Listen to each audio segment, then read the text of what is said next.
Мына қаншықтың даусының аштысын-ай, тіптен ұйқы бермеді ғой, деді шешем.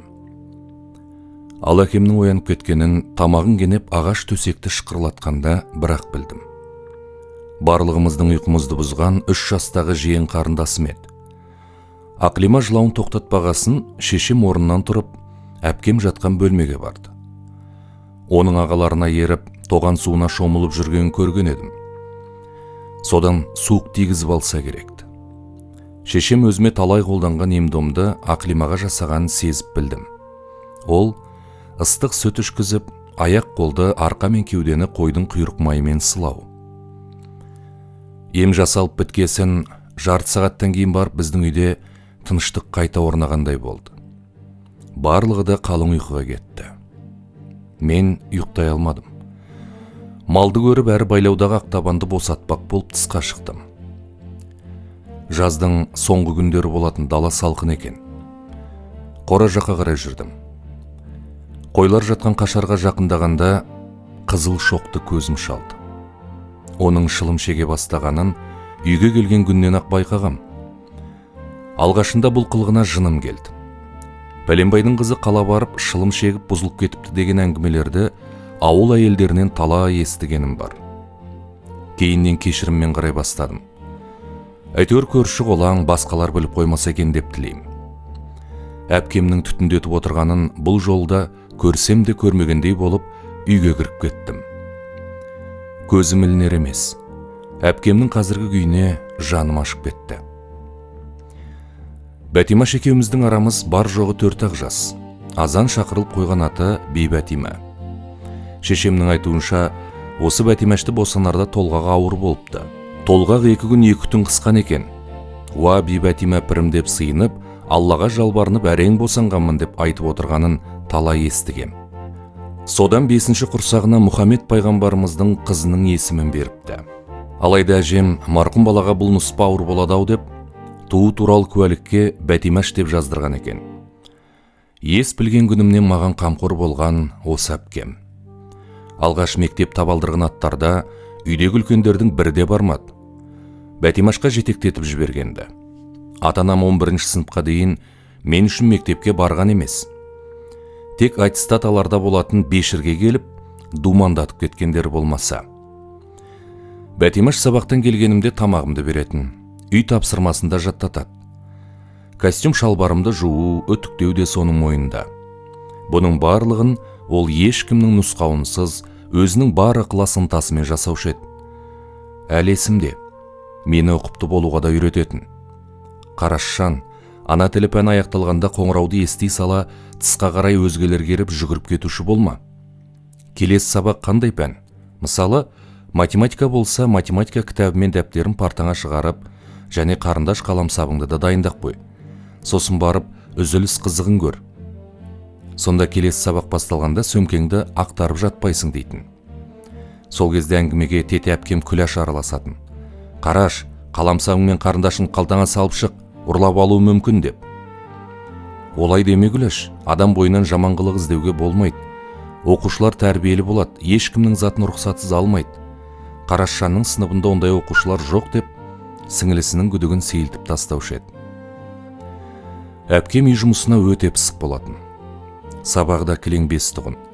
Сондықтан оған әжемнің, әкем мен шешемнің дауыс көтергенін естімеппін. Үйдің сүт кенжесі яғни еркесі болғасын менің де бетімнен ешкім қақпайтын. Ал қалғандарын айғайдың астына алып жататын. Үлкен болғасын ба, ағам Есімбек пен қыздың үлкені Айна таяқта жейтін. Менің жекеменшік әпкемнің бір қызық сүйіктісі болатын. Ол құлақ тазалау. Әжемнен бастап маған дейін құлағымызды тазалап беруші еді. Тек анам ғана маңына жолатпайтын. Осы қыздың құлақ шұқылауын естіп, жақтырмай отыратын. Монша жаққан күні барлығымызды кезекке тұрғызушы еді. Мен 5-ші сыныпты аяқтап, 6-шыға көшкенде Бәтимаш 9-шы сыныпты үздік аяқтап мектеппен қоштасты. Қазір есімде жоқ, үлкендердің бе, әлде өзінің шешімімен бе қалаға оқуға аттанды. Көп кешікпей колледж студент атандым деп жақсы жаңалықпен барлығымызды қуантқан еді. Қаладан 2 апта сайын келіп тұрды. Маған құрғыл келген емес. Мен 9-шы сыныпқа ауысқанда ол менің бетімді сығуды әдетке айналдырды. маған әпкемнің құлақ тазалап бет сығуы ғана оғаш көрінетін.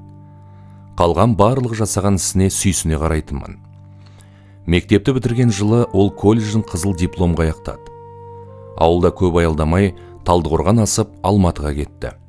Ол жақта университетке сырттай түсіп, білек сыбана жұмысқа кірісті. Біз қаламыз ба? Алматы қайдасың деп Талдықорғанды менсінбей Алатаудың баурайынан бірақ шықтық. Алайда Бәтимаштай жолым жеңіл болмады.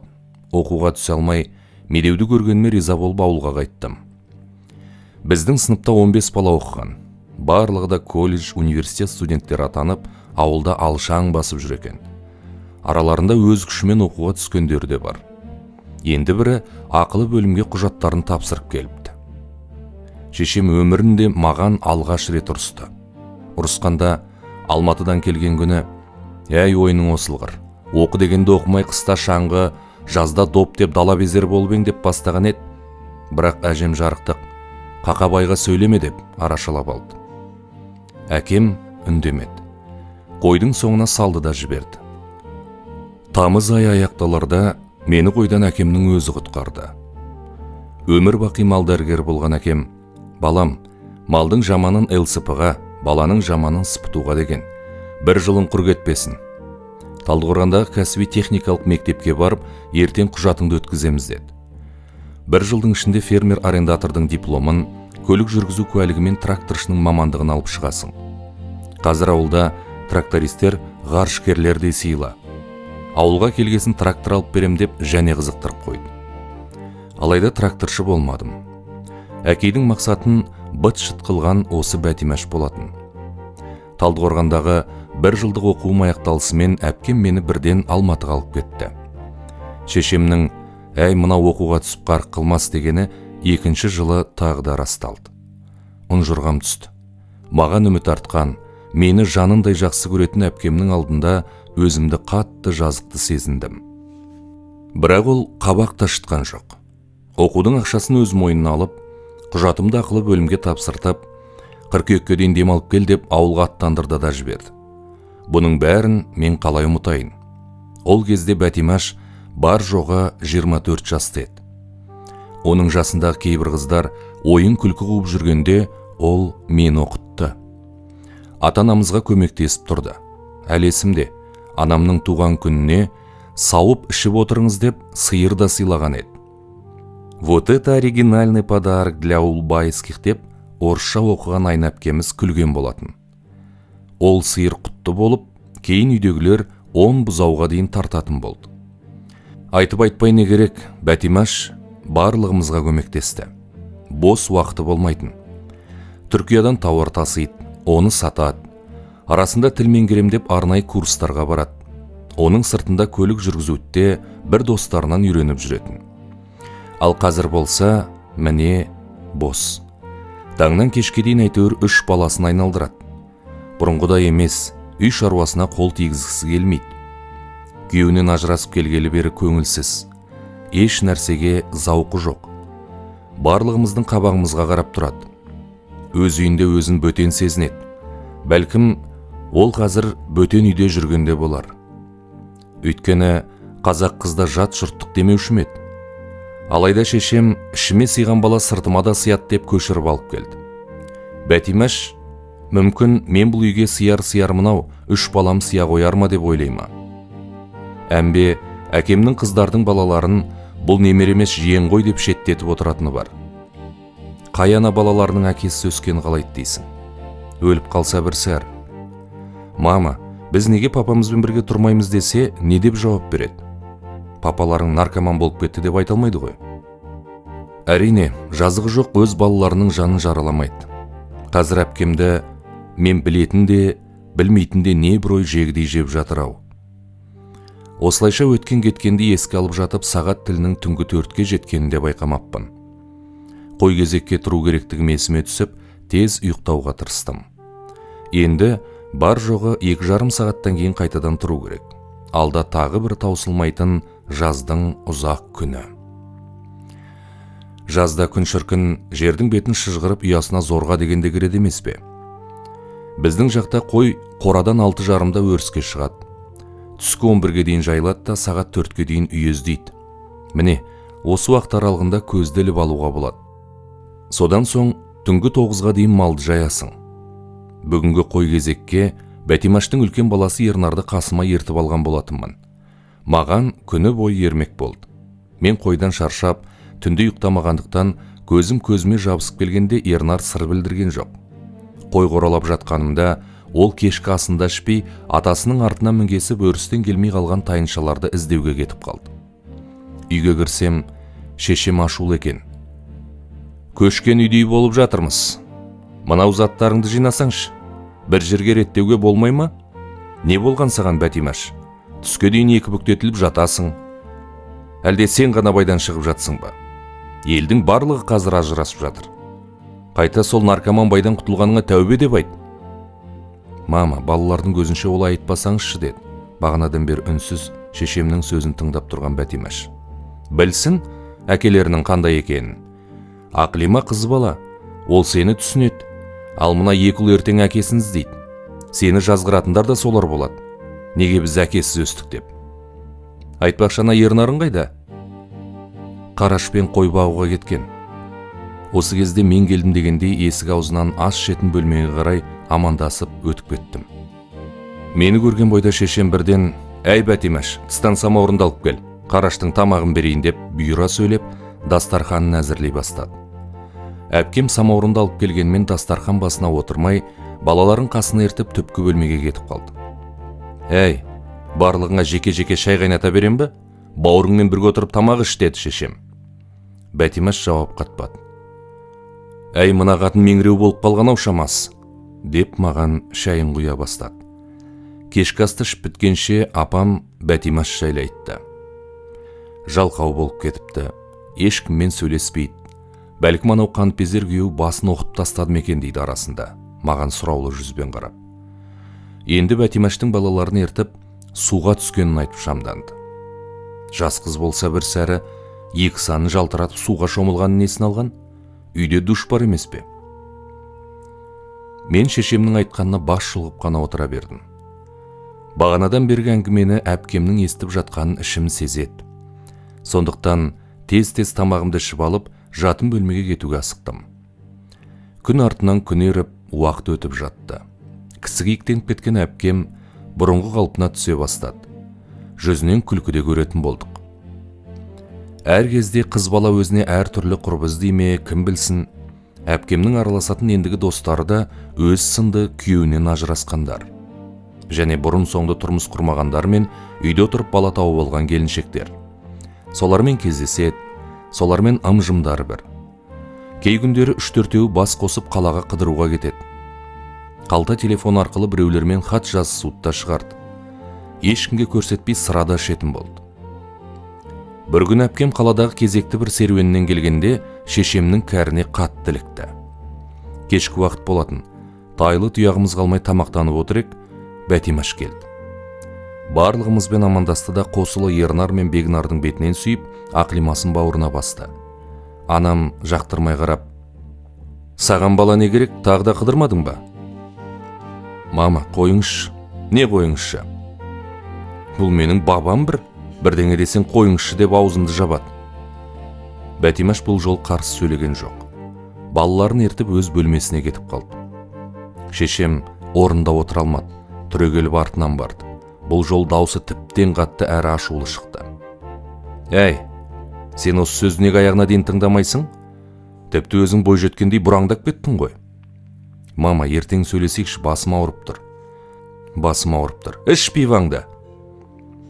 Бәтимаш бұл жол шыдамады білем, айғайлай сөйлей жөнелді. «Ішем бе, тартам ба, мен өзім білем. Мен қазір жас қыз емеспін. Я же женщина». Бәлем, тілің шығайын деген екен ғой. Бәленбай жыланау наркоман байыңның күңі болғаныңды ұмытып кеткен екенсің. Бәрі маған дәу, мына түрмен мені жылуға да тайынбассың. Мықты болсаң, дүкеніңе, астыңдағы мәшінеңе ие болмадың ба? Ең ақыр алтындарыңа дейін ана байың алып алған. Көрінгенге жем болып келіп, енді от қайдасам боққа қашады. Бәтимаш та қарап қалмады. «Сіздің ойлайтыныңыз ақша, дүние, бәрінен айырылып қалдым. Оның бәрін маған сіз алып бердіңіз бе? Ең ақыры төсек орынды ұзату тойымды да өзім жасағам. осы уақытқа дейін маған қандай жақсылық жасадыңыз? Қазір менің түгім жоқ. Содан кейін саған керек жоқпын. Шешем үндемей қалды. Менімен бірге бәрін тыңдап отырған әкем орнынан тұрып, шешем мен әпкем ұрсып жатқан бөлмеге енді. Бәтимаш-ау, шешеңе олай сөйлеме қарағым деуімің еді. Мына Алқашбайға 40 жыл қатын болып, жетеуіңді аман есен жеткізгенме риза болыңдар. Маған қандай жақсылық жасадың дейді ғой. Сен менің ақ сүтімді ақтай алмассың деп, шешем баж ете түсті. Қос тарапты татуластырам деп келіп, таяқтың бұрышы өзіне тигеніне жыны келген әкем еденді бір теуіп тысқа шығып кетті. Анамның ауыр мінезі маған жақсы таныс. Сондықтан әпкемді сабырға шақырып, ортаға мен де келігіп көргенем. Араласпа. Сенің де мені жақтырмай жүргеніңді білем. Мен естімейді дейсің бе? Өткенде үйге кіріп келіп мамама, анау Қаншайым әлі ұйықтап жатыр ма деп кекетіп қоясың. Кіп кішкентай баламды ол қойға салып. Өзі мені аңдып жүреді, менің ағам сияқты. Осылайша менің аузымды жаптырып тастады. Бірден айтқым келді. Ауызға сөз түспегесін, мен де әкемнің артынан кеттім. Менің соңымнан Ернар шықты. Мінезі қиқар бала, есік алдында өзімен өзі отырған мысықты бір теуіп, қораның төбесінде жинаулы тұрған шөптің үстіне жайғасты. Ағасының артынан іле шыққан Бегнар қарауыздың бауырын көтеріп қалған күшіктерін қойнына қысып, әкем екеумізге жалтақ-жалтақ қарап, ек көз мөлдіреп, үйдің бұрышына барып отырды. Үйдегі айғай біразға дейін жалғасты. Сосын барып, кішкентай Ақлиманың жылаған естілді. Оған шешем мен әпкемнің өксіген дауыстары қосылды. Содан кейін барып, шаңырағымыз мамыражай күйге оралғандай болды ау әйтеуір. Мен бұл жол Бәтимашты емес, оның балаларын аяп кеттім. Осы оқиғадан кейін әпкем араға бір апта салып, Қытайдың үлкен екі ала сөмкесіне киім-кешегін жинап, 3 баласын ертіп Алматыға тартты да кетті. Ішімнен ендігі күндер қандай болар екен деп мен қалдым. Әкем сыр білдірген жоқ. Бәрі ішінде. Шешем, елдің қисық қыңыр қыздарына дейін байға тиіп жатыр. Алматы үлкен қала, бір жақсы ер азамат кезігер, өз күнін өзі көрсін. Аяқ қол сау емес пе деді. Анамның соңғы сөзі бекер екен. Ертеңінен бастап, Құдай-ау 3 баласымен қаңғып өліп қалмас еді. Не істеп жүр екен, қайда тоқтады екен деп уайым жей бастады.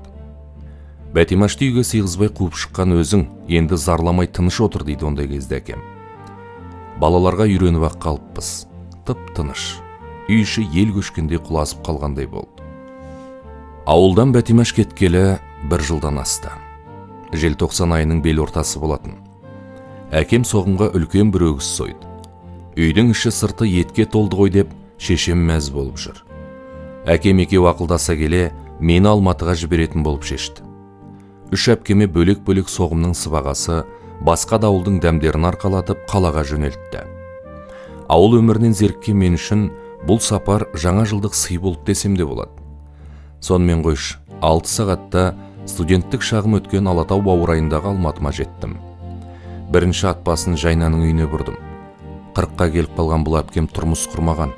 Алматы маңындағы Шаңырақ дейтін ықшам ауданда біреудің ауласындағы кішігірім үйді жалға алып тұрады. Мен келгенде ұйықтап жатыр екен. Қараш, жеттің бе?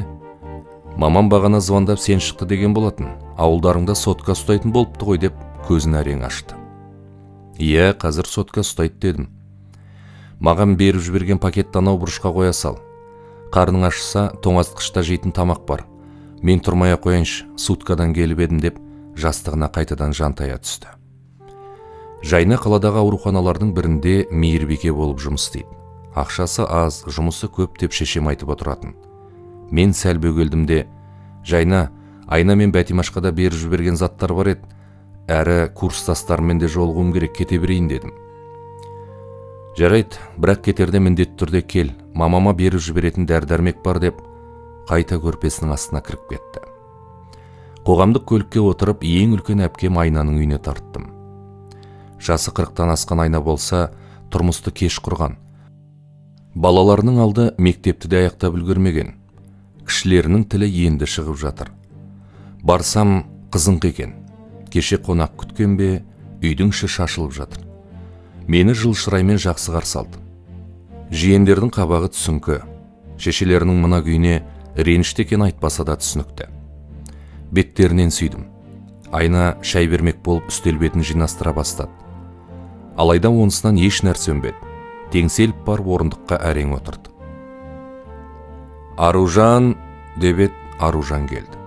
Не, иә, болмаса неге шақырдың деген жоқ. Шешесіне бедірейе қарап тұр. Что стоишь? Видишь же, к нам дядя Қараш пришел. Шай берейік, үстелді реттеш, деді. Қойш, өзің жаса, деп компьютеріне барып қайта жайғасты. Мен орнымнан түрегеліп, түннен қалған ыдыс аяқтарды жууға кірістім. Үйпа-түйпа болған шашын тарап, айна әр нәрсені айта бастады. Неге екенін білмеймін, өмірден қатты шаршап жүр екен. Таңнан кешке дейін бала бағудан мезі болғанын, 4 жастағы қызын балабақшаға орналастыра алмай жүргеніне шағымданды. Балалар өскен сайын 2 бөлмелі пәтердің тар бола бастағанында тілге тиек етті. Жездемнің жалғыз табысының жетпейтінін айтып жылап талды. Мен сөзім бөлгем жоқ. Жас кезінде бір кәріс жігітмен болған махаббат хикаясында айтқандай болды. Бір кезде «Он умер» деп жылады. Әңгімесін жалғастырмақ ет, өз түкіргіне шашала бастады. Тіпті сөйлеуден қалған соң айнаны төсегіне апарып жатқыздым. Аружан компьютердің алдынан шықпай қойды. Одан кейін гүл қалта телефон шұқылаумен болды.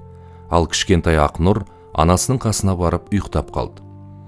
Ас үйде жападан жалғыз қалған мен бір нәрсе түртіп жегендей болдым. Түннің бір уағында жездем келді. Қолында 2 бөтелке сырасы бар екен. Шаршап келсе керек, көп әңгімесін айтқан жоқ. Екеуміз бір-бір бөтелкеден төңкердік те жатып қалдық. Ертеңінде ертерек тұрып, Бәтимаштың үйіне кеттім. Күн жексенбі болатын. Сондықтан есікті баяу қақтым. Ондағым балаларды ұйқысынан оятып алмайын деген ой. Есік мен ойлағаннан тез ашылды. Бәтимаш құшақ жая күтіп алды. Сағынып қалған екен, бала күндегідей құшырлана 2 бетімнен иіскеп сүйді.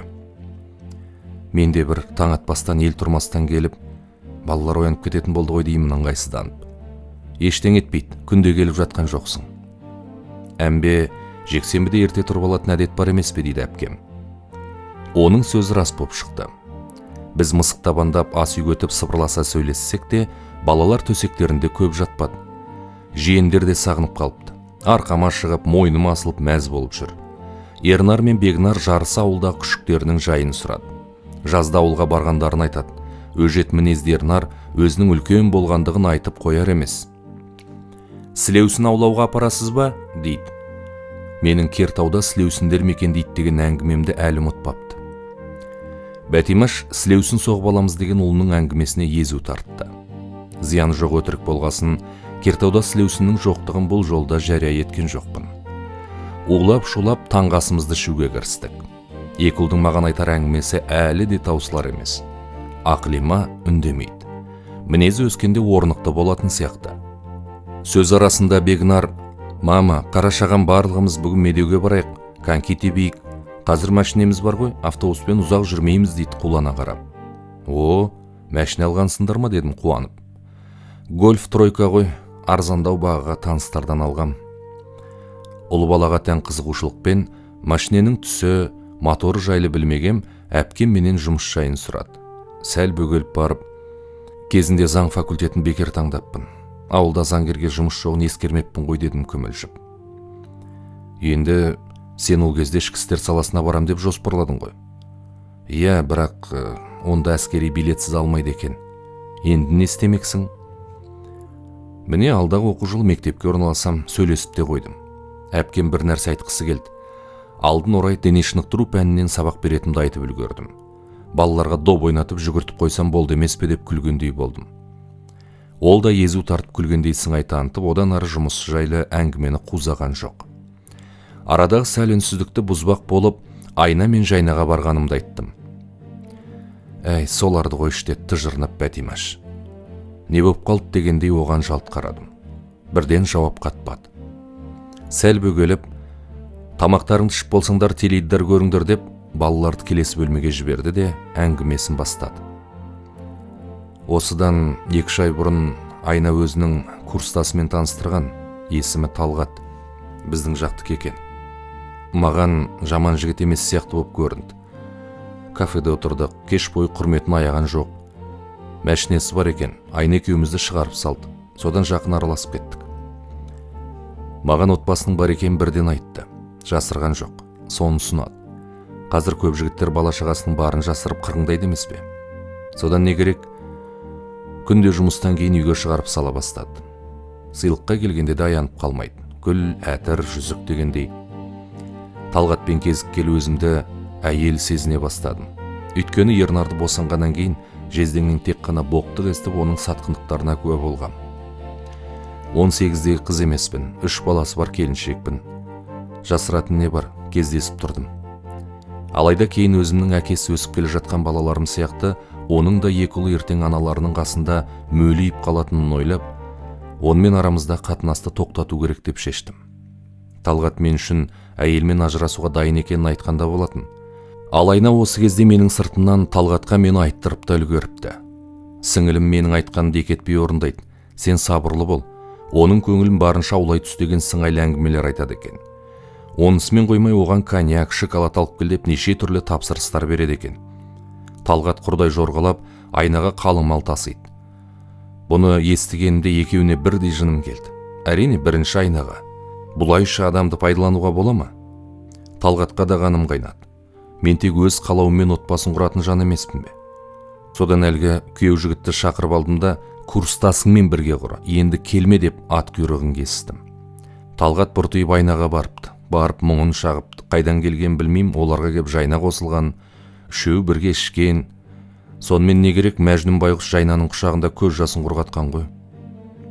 Әңгімесін осы жерден үзіп, терезені аша салшы, деді де өз ас бөлменің есігін жауып, қалтасынан шылымын шығарып тұтатты. Осы темекіні қойсаңшы, деймін, даусымды баяу шығарып. Қоям десем қойып кетем дейді, темекі тұқылын кесешіне түсіріп. Одан ары мен тіл қатқаным жоқ. Ұрлана жүзіне қарағандай болам. Көзінде жас, я болмаса бір мұңның табы байқалмайды. Байқағаным менің алдымда қазір мүлдем басқа Бәтимаш отыр. Өмірдің өзі шынықтырған Бәтимаш. Әпкем темекіні құшырлана терең сорды да әңгімесін қайта жалғады. Талғат сүйінші сұрағандай Жайна екеуінің арасында қарым-қатынасты маған өзі баян етті. Көрдің бе дегендей Жайнаны мәшінесіне салып алып, жұмысыма да келді. Ит екен. Жарайды қойшы, ол еркек қой, оның несі кетті дейсің. Ал Жайна, ол менің туған әпкем ғой. Түсінбеймін, мен оған не жаздым? Мен одан Талғатты еш қызғанбаймын. Мен оны сүйген де емеспін. Туған әпкелерім маған осындай опасыздық жасайды деп ойламаппын. Әй Жайна. Талғат оны кейін тастап кетті. Төбемнен жай түскендей болды. Не айтарымды білмедім. Мен де үстел үстінде тұрған темекінің қорабына қол создым. Көп қабатты үйлердің арасынан күн бірде көрініп, енді бірде бойын жасырып баяу көтеріліп келе жатыр. Жексенбіге қарамастан қала көшелерінде көліктер қарас көбеюде. Бәтимаш екеуміз будақтатып үнсіз ғана темекі шегіп отырмыз. Аңғарғаным, Бәтимаштың қазіргі тұрмысы жаман емес. Кезінде бірге бизнесті бастаған құрбысының компаниясында есепші екен. Өмірге деген құштарлығы сезіліп тұр. Алдағы уақытта кәсіпкерлікпен шұғылданам дейді. Жоспарлары да көп екен. Маған жаңа жылдық сыйлығым деп керемет қыстық куртка сыйлады. Өз сондай жеңіл әрі жып-жылы. Мен мәзбін. Бүгін ауылға қайтатын күнім. Бәтимаш ет алып келген сөмкемді толтырып берді. Жолға ақшаң бар ма дейді бұнымен қоймай. Соғым уақытысы ғой, ақша болсын деп әкем екеуміз бір өгіз байлап сатқандығымызды айтып жатырмын. Бәтимаш қояр да қоймай, автобуспен тепеңдемей, таксимен бар деп қалтама 3000 теңге салып берді.